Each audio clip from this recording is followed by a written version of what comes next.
Welcome to Tonight with Faria. आज बात करेंगे सेनेटर एतजाज एहसन से.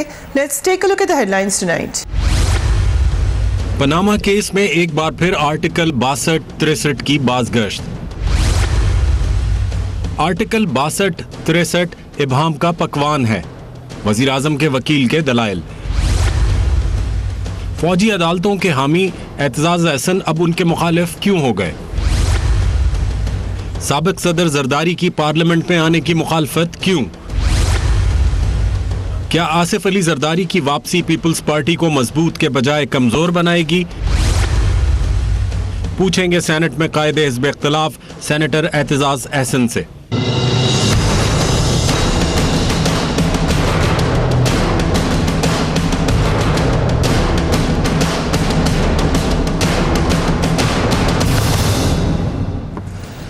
And a very warm welcome to the show. Panama case Pakistan की सियासत का एक मरकजी नुक्ता बन चुका है जिसके गिर्द तमाम सियासत घूम रही है. आज केस की समाअत के दौरान आर्टिकल 62-63 का एक बार फिर चर्चा होता हुआ सुनाई दिया. तहरीक इंसाफ की जानिब से वज़ीर आज़म को नाअहल करार देने की दरख्वास्त की गई है. इस पर वज़ीर आज़म के वकील ने अपने दलाइल देते हुए कहा कि वज़ीर आज़म के खिलाफ आर्टिकल 62 के तहत नाअहली के लिए अदालती डिक्लेरेशन जरूरी है. आर्टिकल 62-63 के तहत नाअहली के लिए किसी हवाले से सजा याफ्ता होना जरूरी है. सुप्रीम कोर्ट आइन के आर्टिकल 62F को डरावना ख्वाब करार दे चुकी है.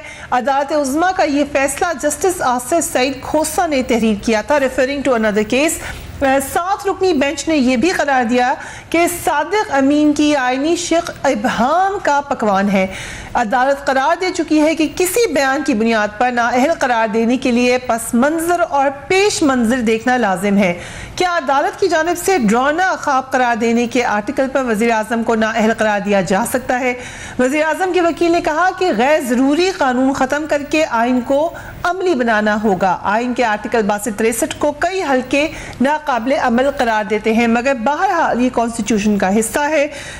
ये अहम सवाल आज हम उठाएंगे एक बहुत ही प्रोमिनेंट कानूनदान से. पर after break keep watching tonight with Fariha and when we back हमारे साथ होंगे सेनेटर एतजाज एहसन.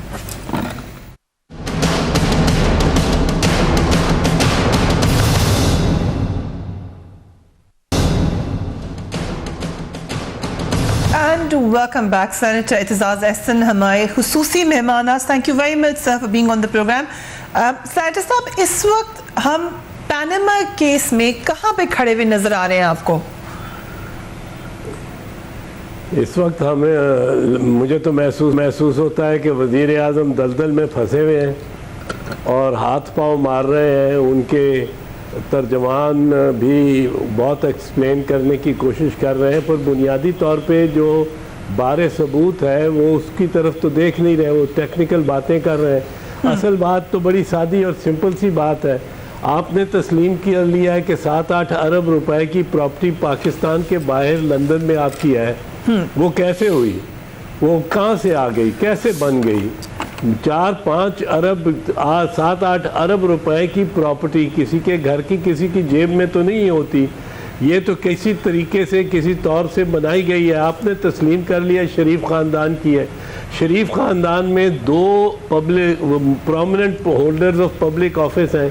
एक वज़ीर आज़म है, एक वज़ीर आला पंजाब है. इनके सारे मामलात को अब साबित करने के लिए कि ये प्रॉपर्टी लंदन में इन्होंने जायज़ अंदाज से बनाई है, इन पर बारे सबूत है. मेरी प्रॉपर्टी क्यों नहीं कोई 4 अरब की बन गई? यकदम पता लगे कि 4 अरब की प्रॉपर्टी एतजाज एहसन की है और आपकी क्यों नहीं बन गई? ये मुल्क से बाहर इतनी खतीर रकम और इतनी महंगी प्रॉपर्टी, इतनी महंगी जायदाद, ये कोई रातों रात किसी के ख्वाब किसी ने देखा या कोई किसी ने छू मंतर किया तो बन गई?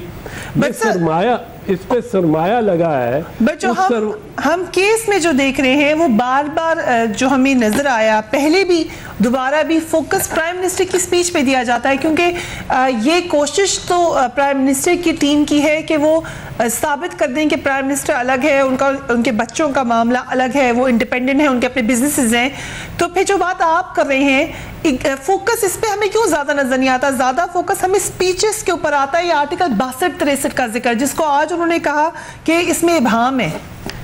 नहीं, 62-63 की बात नहीं है, बातें सब खुल के सामने आ जाएंगी। हर कानून अपनी जगह पे आ जाएगा और अपनी जगह जहाँ उसका इतलाक होगा। बेसिक बुनियादी सिंपल बात ये है कि फरिया की क्यों नहीं यकदम 8 अरब की प्रॉपर्टी बन गई लंदन में, मेफेयर जैसे इलाके में, और हुसैन नवाज शरीफ की किस तरह बन गई।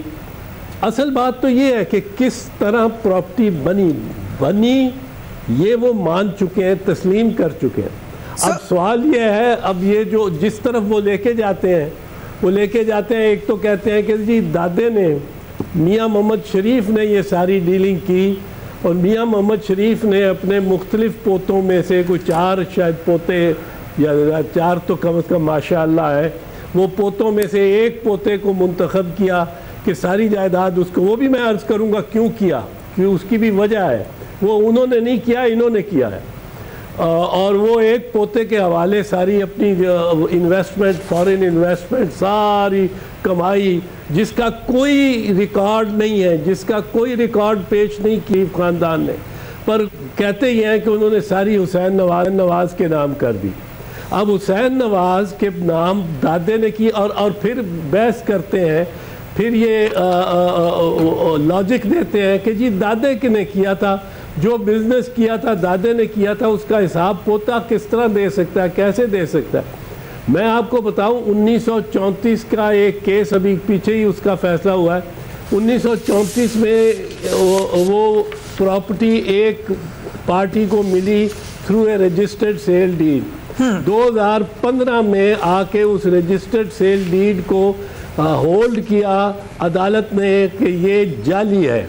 अब वो दादे से, बल्कि लकड़ दादे से परदादे के पास, उससे दादे के पास, बाप के पास, और अब बेटे के पास थी, वो सारी कैंसिल हो गई।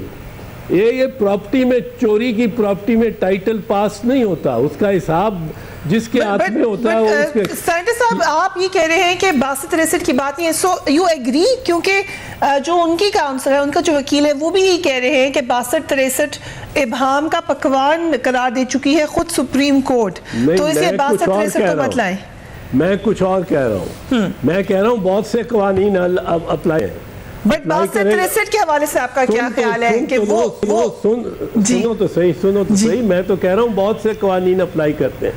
एक किस्म की conduct is an offence under many laws, 62-63 के तहत भी है, 1947 के प्रिवेंशन ऑफ करप्शन एक्ट के तहत भी है, 1997 के एहतसाब एक्ट जो मियाँ मोहम्मद नवाज शरीफ ने खुद बनाया था और अब वो नहीं है, पर उसके तहत भी था, पाकिस्तान पीनल कोड के तहत भी है, ताज़ीरात पाकिस्तान के तहत, और नैब ऑर्डिनेंस के तहत भी है, FBR के एक्ट और इनकम टैक्स एक्ट के तहत भी है।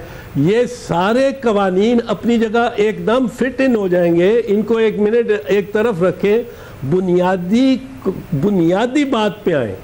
बुनियादी बात यह है कि एक प्रॉपर्टी है, उसमें 4 दुनिया के महंगे तरीन फ्लैट्स हैं, वो 8 अरब रुपए के फ्लैट्स हैं, वो शरीफ ख़ानदान ने कहा है हमारे हैं, और अब शरीफ ख़ानदान को लिए ज़रूरी है बताना कि वो किस रकम के साथ, किन वसाइल के साथ वो बनाई है। पाकिस्तान में वो इनकम टैक्स देते रहे, पाकिस्तान में वो पैसा कमाते हैं, पाकिस्तान से अगर बाहर लेके जाते हैं तो तब वो जुर्म है, अगर पाकिस्तान के बाहर वो जनरेट करते हैं और पाकिस्तान में डिक्लेयर नहीं करते तब वो जुर्म है।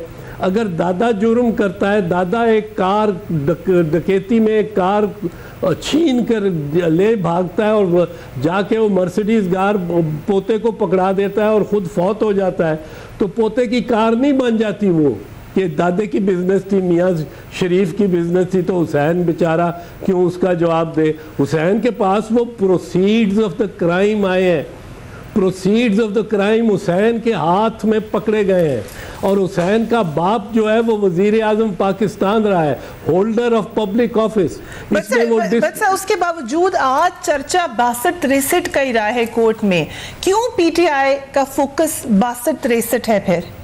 फिर पीटीआई का होगा, मुझे उससे गर्ज नहीं। मैं तो पहले कहता हूँ आप फैक्ट्स इस्टेब्लिश कर लेना, पहले तो अदालत फैक्ट्स इस्टेब्लिश कर, अदालत फैक्ट्स इस्टेब्लिश करना चाहे तो ये 2-3 दिन का काम है, इससे ज़्यादा का काम नहीं है, वरना अदालत रियायत दे रही होगी नवाज शरीफ को। Sir, in your expert opinion 62-63 का इतलाक होता है, या जब प्राइम मिनिस्टर के वकील कह रहे हैं कि सुप्रीम कोर्ट ने तो इसको कहा था कि ये एक डरावना ख्वाब है, तो वो ठीक कह रहे हैं? और 62-63 की फरिया बात नहीं है, वो उसका इतलाक होता है। उसका भी होता है 1947 के प्रिवेंशन ऑफ करप्शन एक्ट का भी होता है, पीपीसी की प्रोविजंस का भी होता है, बहुत सारी प्रोविजंस इस पे लगती हैं। मैं ज़ाती तौर पे 62-63 एक वेग सी प्रोविजन है, उसके ज़ाती तौर पे हक में नहीं हूँ। इससे बहुत ज़्यादा संगीन जराइम है, इसमें मनी लॉन्ड्रिंग है। 62-63 क्या चीज़ है? Money laundering. कोर्ट के जजेस ने रिमार्क्स जो दिए हैं वो कह रहे हैं कि मफरूजे पर वजीर आजम की नाअहली खतरनाक अदालती नजीर होगी। इस रिमार्क से हम क्या समझे? Message to PTI? वो देखे ना, अगर तो सुप्रीम कोर्ट बगैर एविडेंस के फैसला करे, बगैर और बर्डन ऑफ प्रूफ डाल दे पीटीआई पे, तो फिर तो मफरूजे पे होगा, ठीक। लेकिन अगर सुप्रीम कोर्ट पूछती है जनाब वजीर आजम आपके बेटे, उसके पास ये 8 अरब रुपयों की प्रॉपर्टी कहाँ से आ गई, आप वजीर आजम रहे हैं, ये आपका इन्फ्लुएंस तो नहीं नाजायज इस्तेमाल हुआ, ये आपके नाम पे रिश्वत तो नहीं लेता रहा, ये तो होल्डर ऑफ पब्लिक ऑफिस से पूछना है। 20 मुकदमात इस वक्त चल रहे हैं, इस वक्त पुलिस ऑफिसर्स के खिलाफ, इनकम टैक्स ऑफिसर्स के खिलाफ, लोकल बॉडीज के अफसरान के खिलाफ, BCOs के खिलाफ, डिस्ट्रिक्ट जजेस के खिलाफ, सिविल जजेस के खिलाफ, कि आपके असासे आपकी आमदन से ज़्यादा है।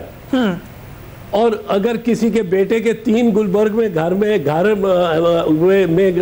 गुलबर्ग में, और वो खुद ग्रेड 18 का अफसर है, 17 का अफसर है, उसके बेटे को तो बाद में पूछ रहे हैं, वो पहले बाप को पूछ रहे हैं कि तुम्हारे बेटे के पास इतनी दौलत कहाँ है। ये तो नॉर्मल केस है, पूछना बाप को है, होल्डर ऑफ पब्लिक ऑफिस को पूछना है, इन्फ्लुएंस। सर, ये खबरें आई कि पीटीआई शायद फिर मुतमईन नहीं है अपने वकील से और उन्होंने आपको राब्ता किया, इज दैट करेक्ट? नहीं, वो अपने वकील से मुतमईन है, मेरे से मशावरत के लिए, मशवरे के लिए आए थे, मशवरा मैंने दिया है, वो मशवरे के लिए मैं हर वक्त हाजिर हूँ। लेकिन बात तो बड़ी सिंपल है, मैं आपसे कहता हूँ आप दिल पे हाथ रख के कहें, यही इल्ज़ाम, यही बयान राजा परवेज अशरफ के बेटे ने दिया होता कि हमारी 4 एवन फील्ड हाउस में 4 अपार्टमेंट्स हैं, एक अपार्टमेंट का दिया होता, एक अपार्टमेंट, और राजा परवेज अशरफ वजीर होता और उसने पार्लियामेंट में कहा होता कि मेरे बेटे की है, तस्लीम कर लिया होता, उसको तस्लीम कर लिया होता, कोई अदालत उसको छोड़ती। कोई यूसुफ रजा गिलानी को छोड़ती। कह रहे हैं कि अदालत पीपल्स पार्टी और PMLN में तफरका करती है। भाई कोई अदालत को नैब छोड़ती यूसुफ रजा गिलानी को। यूसुफ रजा गिलानी और परवेज अशरफ ये बाद अज गिरफ्तारी जमानतें करा रहे होते, इतना संगीन जुर्म है जो नवाज शरीफ और उसके शरीफ ख़ानदान और उसके बच्चों ने किया, इतना संगीन जुर्म है। सिर्फ उनका नाम हटा दो, दूसरे का नाम चेहरा ले आओ तो ये केस की नौयत ही बदल जाती है। सर ये बात खुल के आप कह रहे हैं कि पीपल्स पार्टी के लिए अलग तरीक़ाकार है और PMLN के लिए अलग तरीक़ाकार है अदालत में? पीपल्स पार्टी के लिए ये तो मैं आपको बताता हूँ, 1993 में नवाज शरीफ की हुकूमत और उसकी असेंबली डिसमिस की गई और उसको रिस्टोर कर दिया सुप्रीम कोर्ट ने, ये कह के कि जिस आइन की जिस शिक के तहत 58(2)B के तहत इसको बर्खास्त किया गया था असेंबली को, वो उस शिक को एलिगेशंस ऑफ करप्शन यानी बदउनवानी की इल्ज़ामात की बुनियाद पर बरूए कार नहीं लाया जा सकता, वो बदहाल होगी असेंबली। 1997 में जब बेनज़ीर भुट्टो शहीद की असेंबली और हुकूमत डिसमिस की तो सुप्रीम कोर्ट ने यह कहा कि 58(2)(b को आप करप्शन के इल्ज़ाम पे इस्तेमाल कर सकते हैं। एक ही इल्ज़ाम था, एक ही मामला था, वज़ीर आज़म 2 थे, मुख्तलिफ थे, एक पीपल्स पार्टी की थी, राइट, एक मियां मोहम्मद नवाज शरीफ था। Right sir, looking into the history. मगर वक्फा लेते हैं, उसके बाद आएंगे कीप यूनाइटेड सर।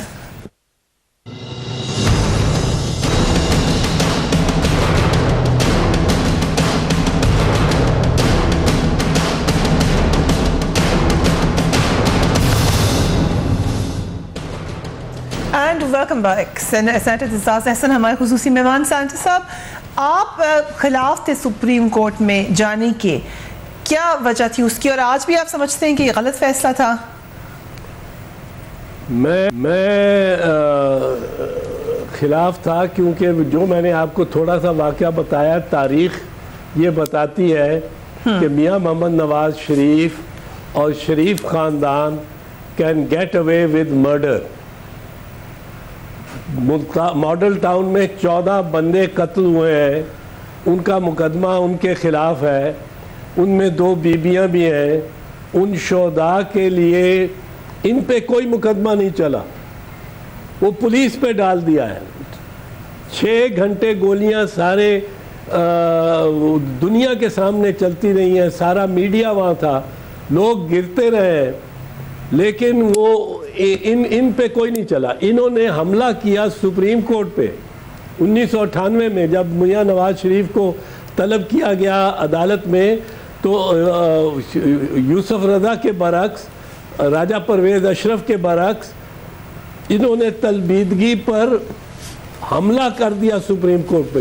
500-600 गुंडे ये लेके आए लाहौर से, बसों में भर के उनको खाना वाना खिलाया, फिर लाके उनको गेट को वो फलांगते हुए, गेट बंद था, गए कोर्ट रूम नंबर 1 में दाखिल हुए, यलगार की। 5 जजों को बशमूल चीफ जस्टिस भागना पड़ा, उनकी कुर्सियां गिर गईं। इन पे कुछ नहीं हुआ, कोई हरफ नहीं आया।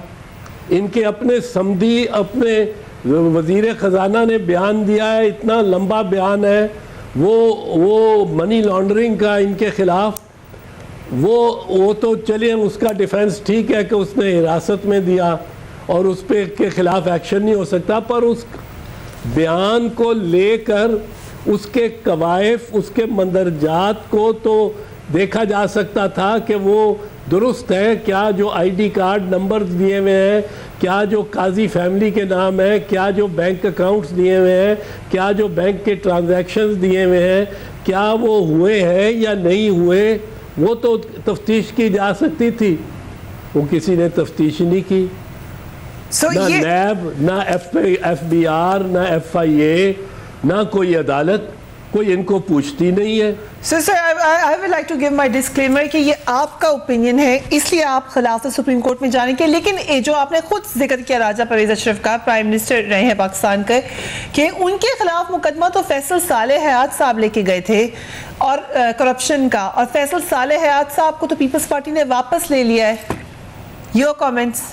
वो पीपल्स पार्टी खुद बहुत सारी गलतियां करती है। मैं कौन सा कहता हूं कि पीपल्स पार्टी की गलतियां नहीं होती, पर पीपल्स पार्टी को सज़ा जो है वो फौरी मिलती है। पीपल्स पार्टी को सज़ा फौरी और सख्त मिलती है। 11-11 साल जेल काटनी पड़ती है अगर आप पीपल्स पार्टी के हैं, चाहे कुछ साबित हो चाहे कुछ साबित ना हो। इस सब जो लोग वापस आ रहे हैं, फैसल सालेह हयात साहब ने भी, गबोल साहब का भी, ये सुन रहे हैं और भी आवाज़ें आ रही हैं, आप वेलकम करते हैं लोगों को पीपल्स पार्टी में? पीपल्स पार्टी और पाकिस्तान की अक्सर जमातें, पीपल्स पार्टी भी ऐसी जमात है जिसके दरवाजे कोई नहीं है। जो आना चाहता है आ जाए, जो जाना चाहता है चला जाए। हमारे यहाँ ये एक सेनेटर साहब, आपने पूरी फाइट लीड की अगेंस्ट डिक्टेटरशिप।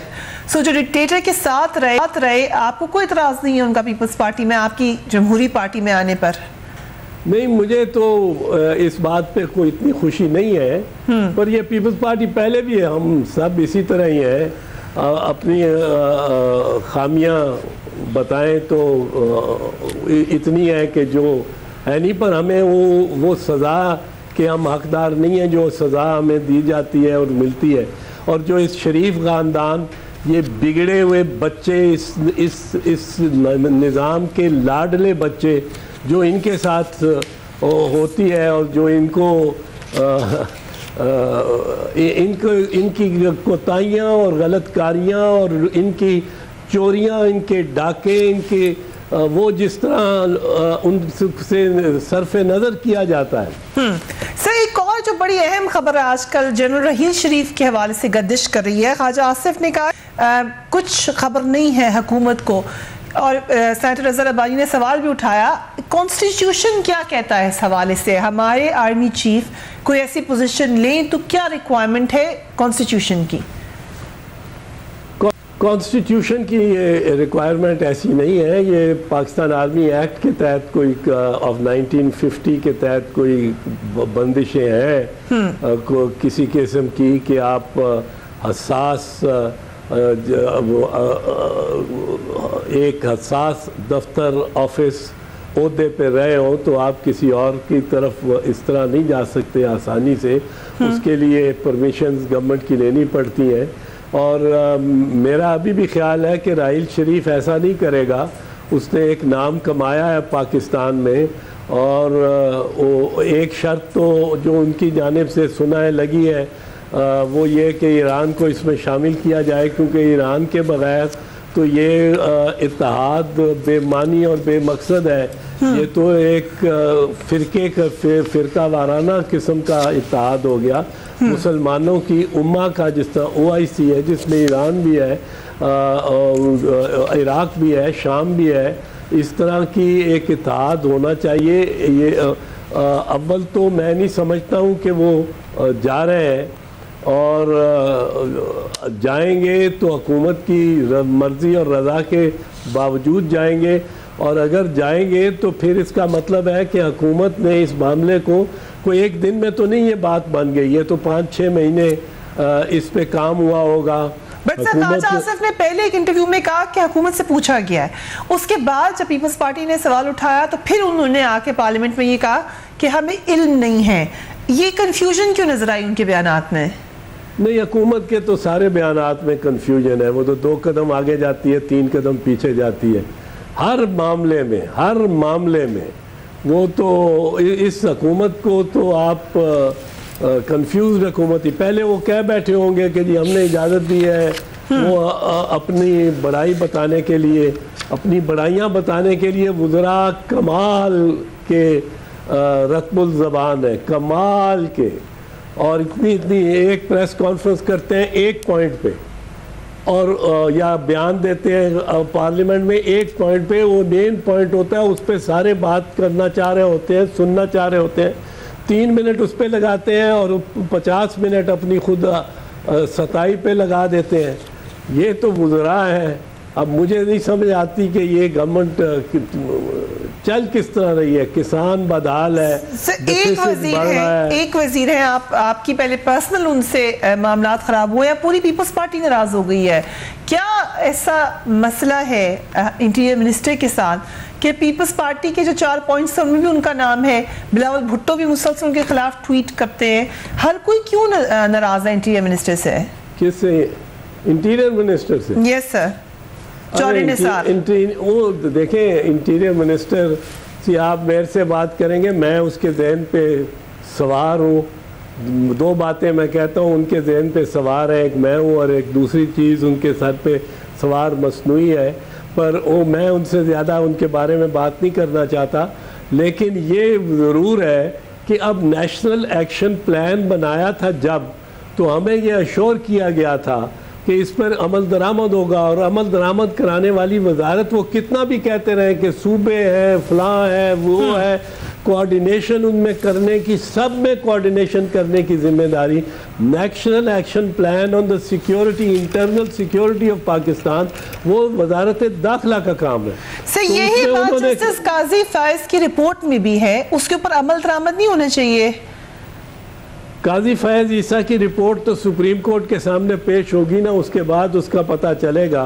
वो तो राइट ऑफ हियरिंग है वज़ीर दाखिला को, उसमें उनको बात करने का मौका मिलेगा, उस अपनी वजाहतें देने का।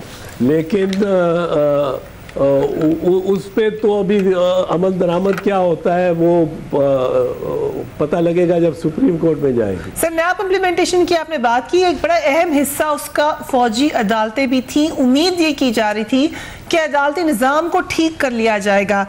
आपने सपोर्ट की थी इस हवाले से फौजी अदालतों की। लेट मी रिमाइंड यू, दिखाएं जरा क्या कहा था एतजाज़ अहसन साहब ने। अगर आप ये फैसला कर लें कि हम हालत जंग में हैं, हमारा दुश्मन जो है वो अपना मकाम ढूंढ के कभी स्कूल में मारता है, कभी GHQ में मारता है, कभी नेवल बेस पे, कभी एयर बेस पे, कभी सफूरा चौरंगी में, कभी शिकारपुर की इमाम बारगाह में, वो अपना चूज करता है और मारता है और बेदर्दी से मारता है, गले काटता है।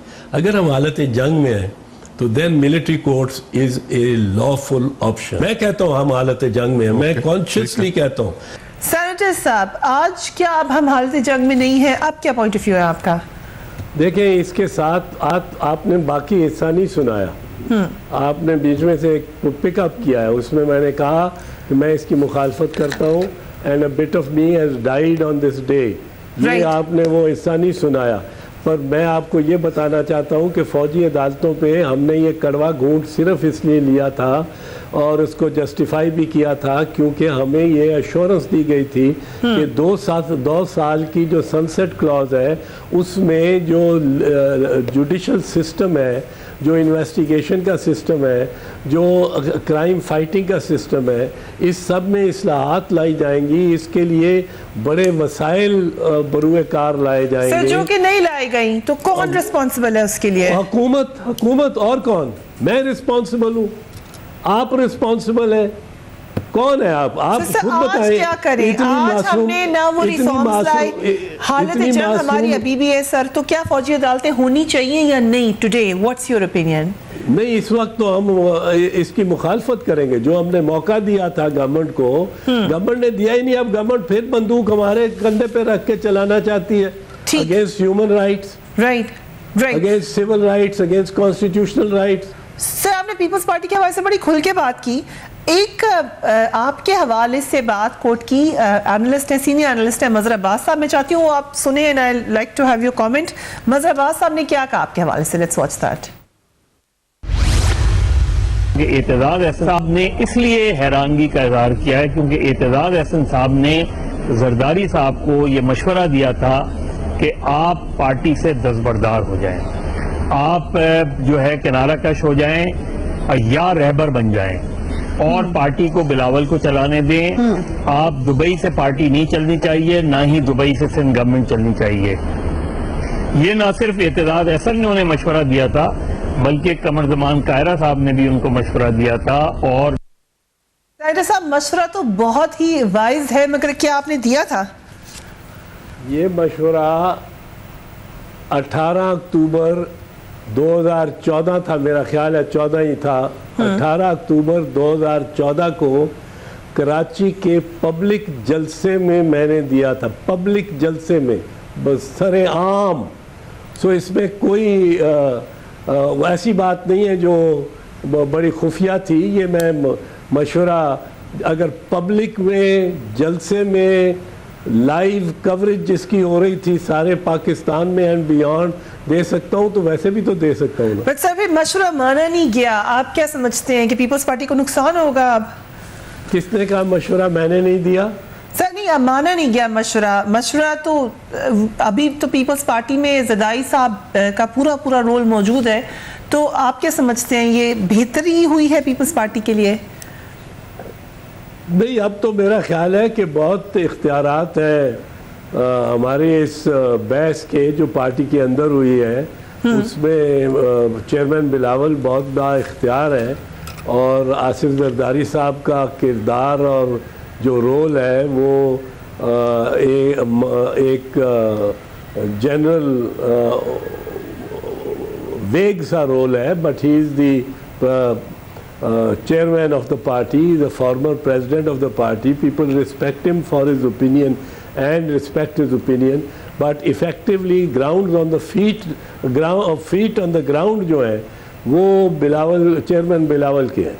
Right. Thank you so much, Senator Itizaz Ehsan, for being on the program. बातें आज की हमने heart to heart with Senator Itizaz Ehsan. Do give me your feedback on my Facebook page and my Twitter account. अपना और अपने घर वालों का ख्याल रखिए. Have a great weekend. Allah Hafiz.